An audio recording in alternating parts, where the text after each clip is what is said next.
Welcome back. So let's continue this conversation looking at Mexican and Mexican Americans in the 1920s. I quickly want to show you some pictures. I think these are kind of really cool pictures. They actually come from the Los Angeles Library, where people actually donate some of their pictures that they have, and they put them up in the archive, and people can go in there and access them. So you have people that have lived in Los Angeles for generations, sorry, and you know we're just lucky enough to have their pictures.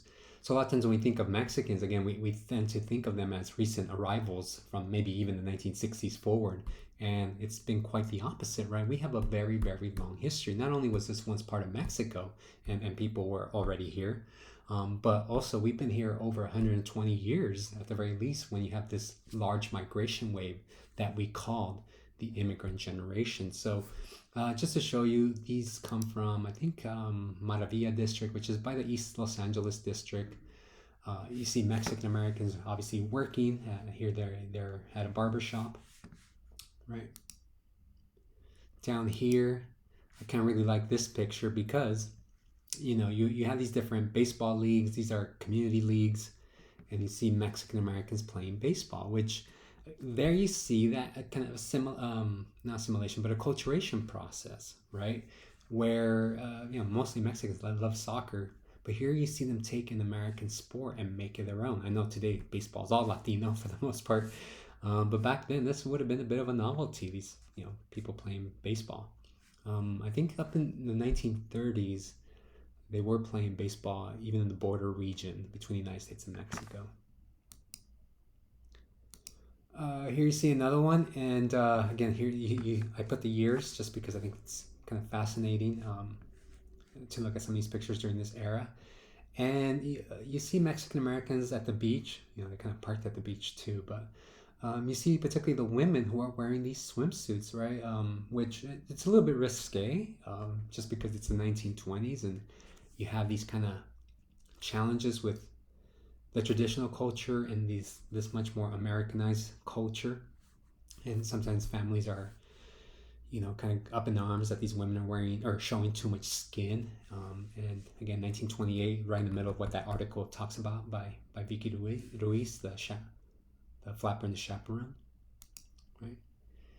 And then this one, I kind of love this one too. It's just because they almost look like Pachucos, even though Pachuco identity doesn't quite exist yet. But if you look at their clothing, their hat, you can't really see what their pants look like and all that because of this big, massive car in the 1920s. But they do have that kind of style, which is a little bit more urban compared to what maybe their parents would have been wearing.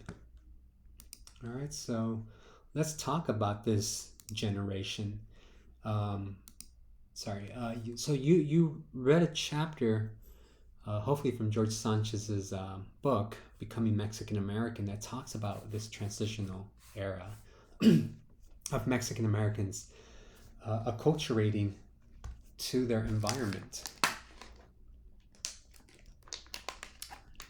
So I want to briefly touch on that. And that Americanization program tried to kind of shut down the throat of Mexican people the concept of America, and we find out that never works, right? It's not very efficient. And mostly the way we learn to be American, it's not so much through taking a class on being American, but rather through culture, right? Our environment, our friends, the music we listen to, the clothing that we wear, right? You might not think that these things are that important because, like, oh, Pablo, I just listen to any music. No, you don't. You're very selective in the type of music that you listen to. Oh, I just put on whatever. You never do that. At the very least, you try to make sure your socks match, right? So you just don't stick your hand in the closet and pick out whatever you want. You want to look somewhat like you put some thought into it, and you did. You select the shirt for a reason, right? You select certain pants for a reason, or a dress, or blouse, whatever you wear. Right? Nothing's out of chance. And this is that process of Americanization, because these kids are looking and living in this new environment, and they're seeing how other kids are dressing, and they're attracted to it, and they want to wear that clothing. So pop culture, which is what Sanchez is talking about here, shapes um, this new identity for Mexican American youth in particular. So we find that Mexican American people are listening to the radio, right? And you have to understand that in the early 20s, for the most part, the radio tends to be in English, right? So you almost have no choice but to listen to English music. I know when we moved from Los Angeles, which has a high Latino population, to the Central Coast, the TV stations were all in English. So my parents were forced to watch English. Whereas in LA, we used to watch a lot of Spanish TV, your telenovelas and all that. I remember I was really into telenovelas back in the 80s. And then when we moved to Paso Robles, which is mostly Anglo-American, there was no Spanish station. So we watched, Cosby Show and Married with Children and, whatever was on TV. We only got 3 channels because we were too cheap to get cable, or we just couldn't afford it. But that begins to shape. You begin to watch and see the way they dress, see the way they talk. It begins to influence you. Also, your environment, right? My friends were all white for the most part, at least in the neighborhood. So you are shaped by your environment. We find that, and Sanchez points this out, that Mexican Americans begin to want to be part of the community, right? So we have a group of people that are wanting to learn English. This idea that Mexicans don't want to learn English it's a bit of a myth. We find that they find ways to learn English, whether it's through pop culture or through some more formal settings, such as taking classes. And here they're buying records to help them learn to speak English, because a lot of them are working in American households, right? Even though they might have that Mexican dream, they're still participating in these environments that require them to know English. So at the very least, they want to pick up a little bit of it. We find that Mexican Americans are spending money. It's a consumer generation. So in the 1920s, we find that companies target them, and they need to be able to target them correctly, right? You don't want to offend your consumer. So you find ways to advertise that would attract them. And for many of these companies, it's kind of promoting the sense of whiteness, because there's still a lot of racism going on, as Vicky Ruiz kind of noted, right, with the bleaching creams and so forth. That do you want to be American, right? Do you want to look like the Hollywood stars of which is right down the street from where you're at? So they try to promote this idea of American identity through, again, food, clothing, cosmetics, and so forth to young Mexican American youth. One example, again, that Vicky Ruiz provides is haircuts, right? Everybody, for Mexican women, having long hair is associated with a sense of femininity. But in the 1920s, we see these cultural changes in American culture where young women begin to cut their hair, having that flapper style, right? And Mexican parents are so offended by it that they get angry.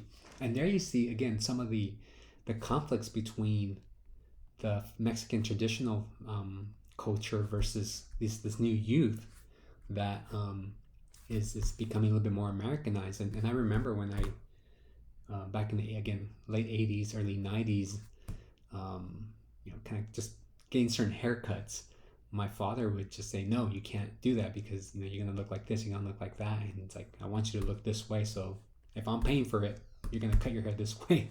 And even to this day, I'm in my 40s, just in case you didn't know, and getting a tattoo, I'm like, I'm gonna wait until my parents die, because I'm afraid of what my mom might say. And again, I'm a grown man, yet that's still in the back of my mind, right? And these are the kind of conflicts that you're seeing with some of these Mexican American youth and their parents. Again, that word of pocho, right? Of Chicano, that they're not full Mexicans because they're changing, and the parents are unhappy about that. We find that Mexican Americans are attending movies, right? They're consuming at this time. Most things are silent films. They're not a lot of Mexican films, but there's some here and there. But many of these kids are going downtown because that's where the movie houses are at. If you've ever been to downtown Los Angeles, some of these great movie houses are there in the Art Deco design, and they're showing American movies.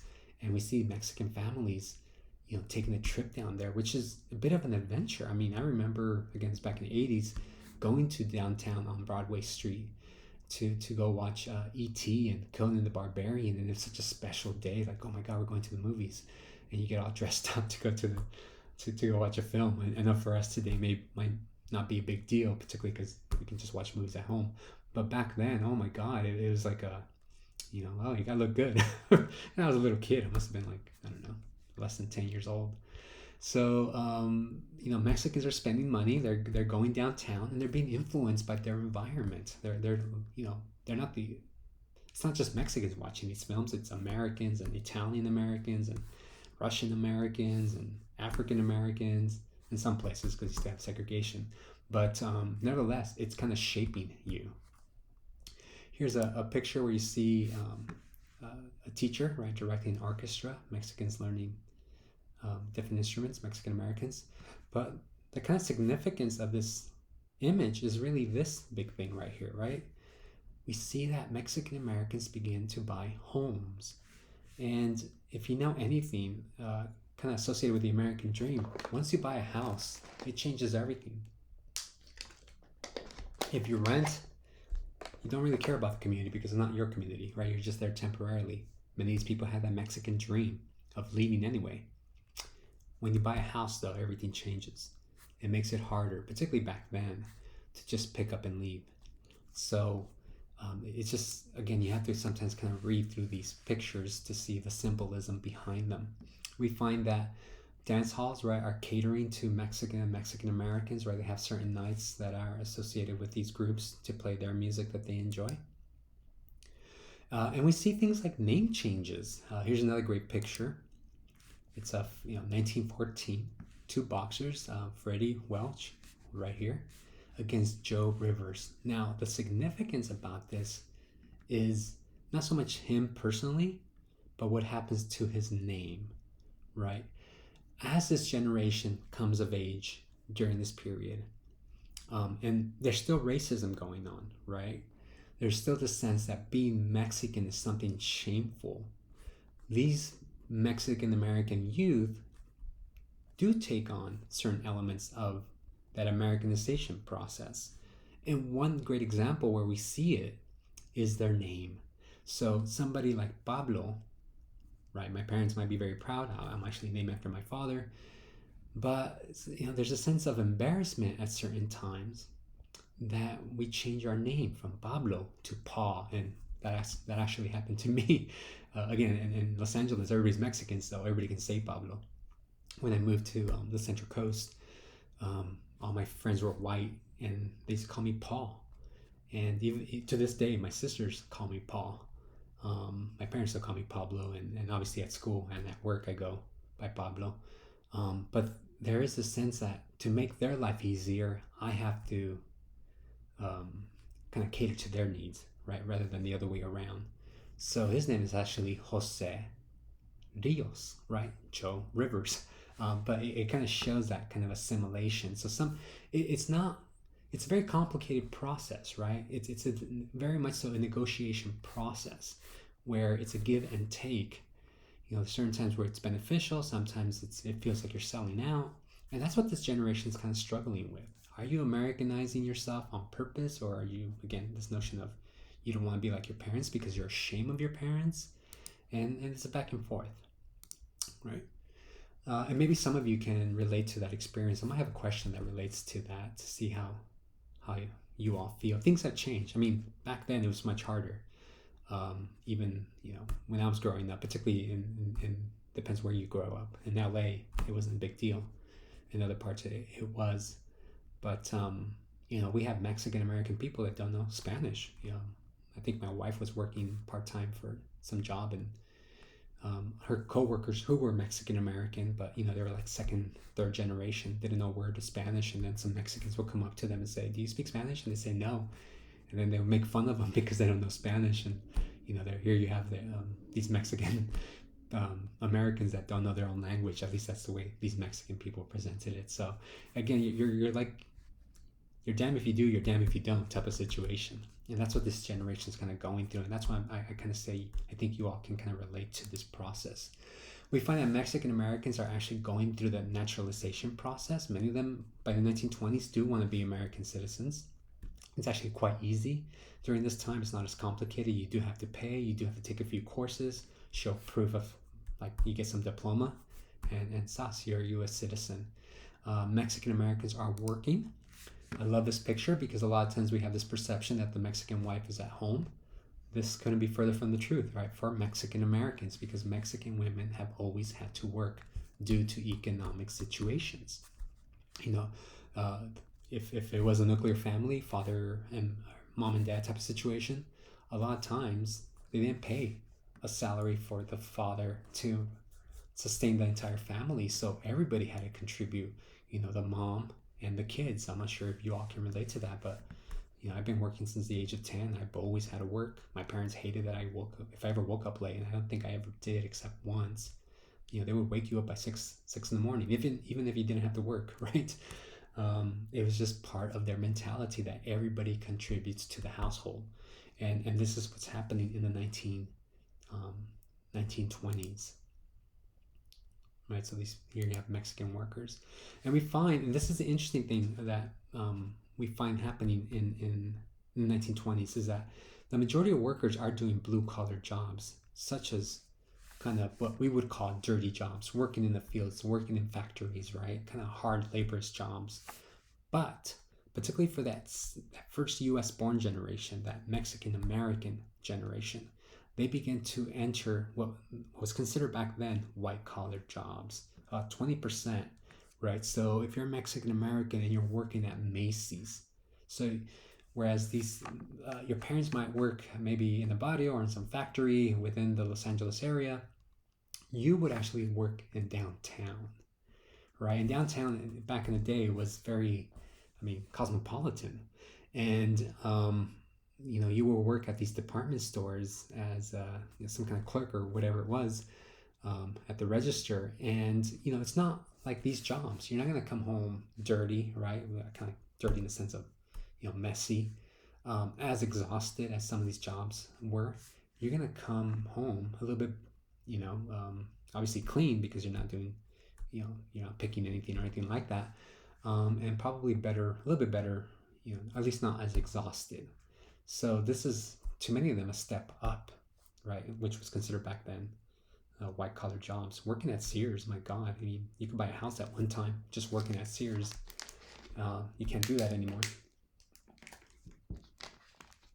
because these are not considered white-collar jobs anymore. And as I mentioned earlier, right, with the concept of home ownership, we begin to see by the 1920s Mexican Americans owning homes in the different barrios that they live in, because they do face segregation where they can't live in certain areas. Real estate agents would not show them certain areas, and they kind of kept them in certain communities. So again, still a lot of racism, but nevertheless, if you can buy a house, it was a major step up. Even today, right, for some of us, home ownership does kind of have this notion of, that you made it. And lastly, we find that Mexican Americans are buying large durable goods. So stoves, ice boxes, radios, couches, bedroom furniture. All these things are not only symbolic of kind of middle class status, but also this notion that you're not going to go back to Mexico, right? Because you can't just grab this stuff, put it in your car, and go back. So that Mexican dream by this period begins to wane a little, right? It's still there for some people, but particularly for that new generation that's coming of age, it begins to disappear. So what do we learn? Number one, again, remember this is part of a larger lecture. We find that Mexican people are very active in their community. At the 1900s, because of the Mexican Revolution, they start to come in larger numbers. Large waves of immigrants, both not only from Mexico, but from in the East Coast. You see people coming from Europe in large numbers. So you see this throughout the United States, this kind of massive influx of what was cheap labor, right? American companies wanted them to come so they can lower the wages of workers. But we see that when they come in, they don't buy into the concept of the American dream. Again, that's more of a myth created by your K through 12 history courses that want you to buy into the American dream. So they create, they get certain examples that kind of promote this idea, so you can buy into it too. And we find that historically and academically, it's quite a different story. That there's really no melting pot, at least not an American melting pot, but there's rather an Italian melting pot, right? A Russian melting pot, a Greek melting pot, and a Mexican melting pot. If you ever watch The Godfather Part 2, you see that in the film when it goes back to Vito Corleone's story when he's in New York. That same idea where you have Sicilian and Napolitano, right? These are two different areas in Italy, yet they're living together in New York, and they have that thing in common. Again, another kind of great picture from the LA Unified or LA Public Library. Kind of, again, a picture of a young little girl here, but again, look a little bit deeper into the picture and you see some of those large durable goods, right? Furniture, stoves, bicycles. Bicycles was revolutionary at this time. I guess it is still today. And we find that like one of the big arguments that I'm making here is that Mexican and Mexican Americans are really kind of using what's called your cultural capital, right? You're able to adapt to your environment at any given time, and you're crossing not only a physical border from Mexico to the United States, but you're also crossing different, maybe even cultural borders, right? Linguistic borders, political borders. And this is the exciting aspect of this generation, is that they're really pushing the boundaries. A lot of agency, right? A lot of negotiation, but nevertheless, you're taking these major steps. Just going downtown, your family lives in East LA. A lot of times you feel like you have everything you need there. You have your panaderias, your carnicerias, right? Your yerberias, right? Everything's there. But then you're the one who decides to go, well, no, there must be more to life than this barrio. I'm going to go downtown, look for a job down there. And it opens your horizon. And that's what makes this generation so intriguing. So again, they're using that cultural capital to cross these figurative borders at times too, not just the physical ones. I want to show you this last picture. Kind of just love this picture because here you see the matriarch and then all the sons right there, right? This is 1913. And we see things like, again, these when they're crossing borders, they're crossing like even fashion. And Vicky Ruiz does a good job addressing that in the article. All right, so I'll stop it there.